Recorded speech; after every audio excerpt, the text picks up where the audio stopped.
देखने वाले हैं क्लास 10th के बायोलॉजी चैप्टर 3 जनन का ऑब्जेक्टिव क्वेश्चन एंड आंसर। तो आइए हम आज के क्वेश्चन पे चलते हैं। तो पुष्पी पादपों में लैंगिक जनन होता है। कड़े के पुष्पी पादपों में लैंगिक जनन होता है। तो पुष्पी पादपों में लैंगिक जनन किसके कारण होता है? तो फूलों द्वारा होता है। किसके द्वारा होता है? तो फूलों द्वारा होता है। फिर देखते हैं हम नेक्स्ट क्वेश्चन। 2 नंबर क्वेश्चन है, मानव मादा के जनन तंत्र का भाग नहीं है। कड़े के मानव मादा के जनन तंत्र का भाग नहीं है। कौन है? तो शुक्रवाहिका नहीं है। ठीक।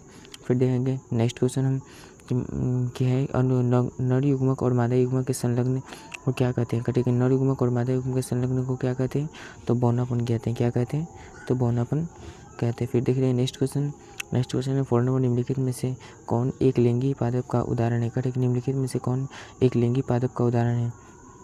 तो कौन है? तो पपीता है। कौन है? तो पपीता हो जाएगा हमारा राइट आंसर। फिर देखेंगे नेक्स्ट क्वेश्चन 5 नंबर क्वेश्चन है, मुकुलन द्वारा प्रजनन किसमें होता है? कट है कि मुकुलन द्वारा प्रजनन किसमें होता है? तो ईस्ट में होता है। किसमें होता है? तो ईस्ट में होता है। मुकुलन द्वारा प्रजनन किसमें होता है? तो ईस्ट में होता है। फिर देखते हैं 6 नंबर क्वेश्चन है, फूलों में नर प्रजनन अंग होता है। कह रहा है कि फूलों में नर प्रजनन अंग होता है। कौन होता है? तो पुंकेसर होता है। नर प्रजनन अंग पुंकेसर और मादा होता है जो उनकी स्त्री केसर होता है। ठीक है। फिर देखेंगे नेक्स्ट क्वेश्चन 7 नंबर है कि द्विखंडन होता है। कह रहे द्विखंडन होता है किसके कारण? तो अमीबा में होता है। द्विखंडन किस में होता है? तो अमीबा में होता है। फिर देखेंगे नेक्स्ट क्वेश्चन 8 नंबर है, निम्न में से किस जीव में बहुविखंडन होता है? कड़े के निम्न में से किस में बहुविखंडन होता है? तो किस में होता है? अमीबा में बहुविखंडन होता है। फिर देखेंगे नेक्स्ट क्वेश्चन 9 नंबर, ब्रायोफाइलम के कौन से भाग में कायिक प्रवर्धन होता है? कह रहे हैं कि ब्रायोफिल्म के कौन से भाग में कायिक प्रवर्धन होता है? किस में होता है? तो पतिया में होता है। किस में होता है? तो पतिया में होता है। फिर देखेंगे नेक्स्ट क्वेश्चन 10 नंबर क्वेश्चन है कि मानव मादा में निषेचन होता है। कह रहे कि मानव मादा में निषेचन होता है कि किस में होता है? फैलोपियन ट्यूब में होता है। ठीक है, जिसे हम फैलोपियन नलिका बोलते हैं। फिर देखेंगे नेक्स्ट क्वेश्चन 11 नंबर क्वेश्चन है कि तने द्वारा कायिक प्रवर्धन होता है। कह रहा है कि तने द्वारा कायिक प्रवर्धन किस में होता है? तो किस में होता है? पुदीना में भी होता है, हल्दी में भी होता है, अदरक में भी होता है। ये सब किसके द्वारा होता है? तो तने द्वारा कायिक प्रवर्धन होता है। किस में?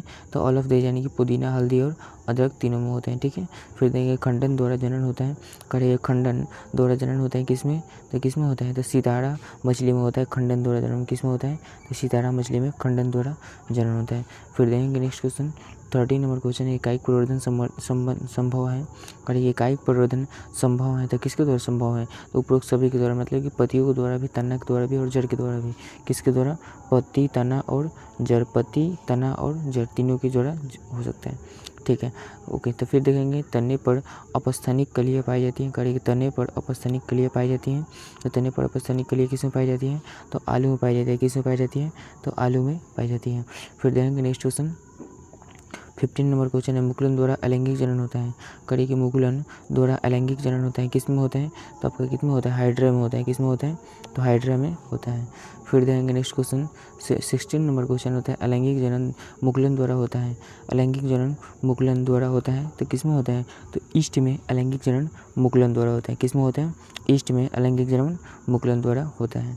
17 नंबर क्वेश्चन कर रहे हैं कि निम्न में से कौन मानव में मादा जनन तंत्र का भाग नहीं है। और निम्न में से कौन मानव में मादा जनन तंत्र का भाग नहीं है? तो कौन है? तो वो है आपका कौन? शुक्रवाहिका है, जो कि मादा जनन भाग का भाग नहीं है। नहीं तो अदर सब है। कौन हो गया? अंडाशय भी है, गर्भाशय भी है और डिम्बवाहिनी भी है। ठीक है। फिर देंगे 18 नंबर क्वेश्चन है, परागकोश में होता है। कह रहे कि परागकोश में होता है तो क्या होता है?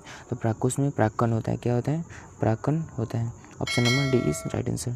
फिर देंगे नेक्स्ट क्वेश्चन 19 नंबर क्वेश्चन कर रहे हैं कि गतिशील जनन कोशिका को नर युग्मक तथा जिस जनन कोशिका में भोजन का भंडार संचित होता है उसे क्या कहते हैं?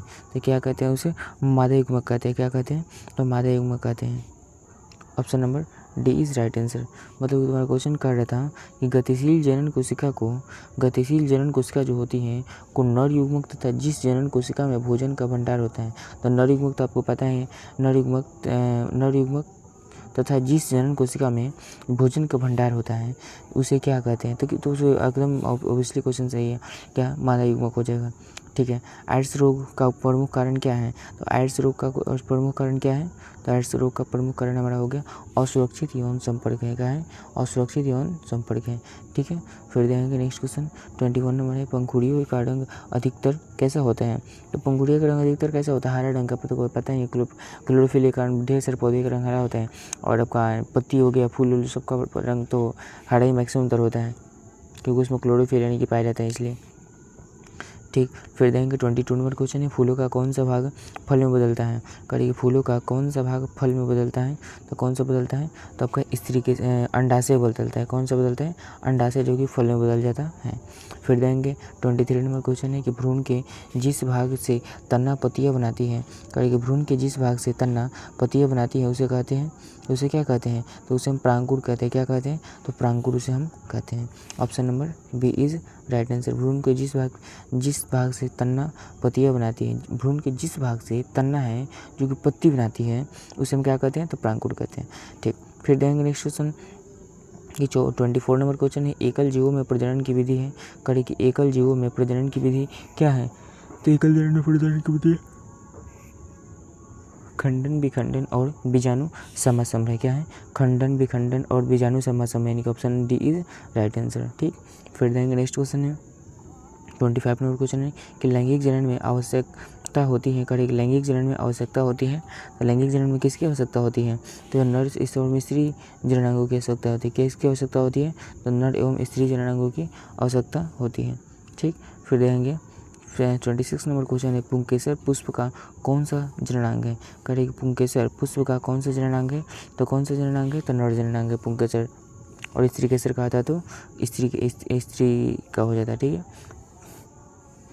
फिर 27 नंबर क्वेश्चन है, पुरुषों में यौनारंभ के लक्षण है। करें कि पुरुषों में यौनारंभ के लक्षण क्या है? तो इसमें क्या है? तो आपका हो जाएगा दाढ़ी मूंछों का आना हो जाएगा, कंठ का फूलना हो जाएगा, मांसपेशियों में उभार आना, यानी कि ऑल ऑफ दीज हो जाएगा। इसे किसका लक्षण है? तो ये सब आपको यौनारंभ का लक्षण है, ठीक है। फिर देंगे नेक्स्ट क्वेश्चन, स्त्रियों में यौनारंभ के लक्षण है। करें कि स्त्रियों में यौनारंभ के लक्षण क्या है? तो क्या है? तो इसमें हो जाएगा स्तनों की वृद्धि, नितंबों का उभरना और रजोधर्म का प्रारंभ होना। ये सब क्या है? तो यह सब अपना हो गया क्या? और यौनारंभ का लक्षण है, ठीक है। फिर देखेंगे नेक्स्ट क्वेश्चन 29 नंबर क्वेश्चन है कि मनुष्यों में नर जननांग निम्नलिखित में से कौन है? करेंगे मनुष्यों में नर जननांग निम्नलिखित में से कौन सा है? तो कौन है? तो बेसन तो मनुष्य का ही होता है, शुक्रवाहिनी यानी नर का ही होता है, और मूत्र ये भी तो आपका किसका होता है? आपका नर का ही होता है, यानी कि ऑल ऑफ दीज हो जाएगा, ठीक है। फिर देखेंगे नेक्स्ट क्वेश्चन 30 नंबर क्वेश्चन है, शुक्राणुओं का मोचन कहाँ होता है? करेंगे शुक्राणुओं का मोचन कहाँ होता है? तो शुक्राणुओं का मोचन होता है शुक्रवाहिका में। कहाँ होता है?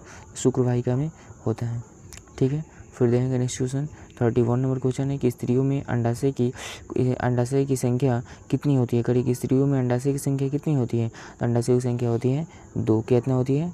2। तो आज के लिए इतना ही, फिर कल मिलते हैं नेक्स्ट वीडियो में। तब तक के लिए आपको सेशन पसंद आया हो तो like and comment and share करना ना भूलें। Thank you.